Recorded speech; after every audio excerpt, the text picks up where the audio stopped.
Pemirsa nyaga kewentenan stok darah ring masan pandemi COVID-19, Sekretariat Dewan Ring DPRD Kabupaten Buleleng, ngemargiang donor darah majeng PMI Cabang Buleleng. Pernikahan puniki kemargiang antuk nagingin stok darah, santukan pabuat darah ring tengah pandemi Sayan Ageng. Donor darah kelaksanayang ring kantor DPRD Kabupaten Buleleng kewantu oleh tenaga medis saking PMI Cabang Buleleng.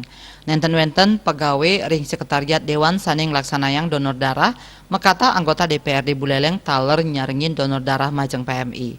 Tetujuannya nih wantah antuk mastikayang kuentenan stok darah ring PMI sayaga ring tengahing pandemi. Dawag pandemi limbak penyiagayan stok darah sayan kirang santukan pabuat darah untuk tambah pasien raweh mangkin kanton Ageng. Ketua DPRD Kabupaten Buleleng Gede Supriyat Mausang paiketan ipun taler arseng wantu penyiagayan darah ring PMI Cabang Buleleng. Donor puniki pinaka Cina rasa asih santukan donor puniki dahan wantu pisan ring sajroning nagingin pabuat rumah sakit.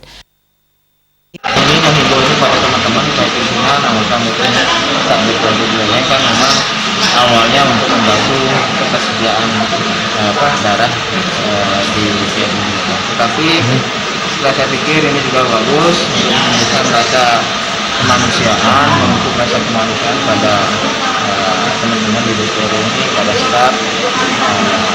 Harapan saya itu dengan donor darah akan muncul sisi kemanusiaan di hati mereka semua. Dan tahun dengan kita ini itu akan tercukup di sanubari mereka sehingga dengan rasa kemanusiaan kan akan timbul pikiran yang baik kan. Pemargin donor darah puniki ngamoliang selai kantong darah luire, 3 kantong darah golongan A dan sekantong darah golongan B, miwah roras kantong darah golongan O. Antuk selanturnya nih pacang kaican majeng para pasien sani muatang. Komang Yuda Bali TV.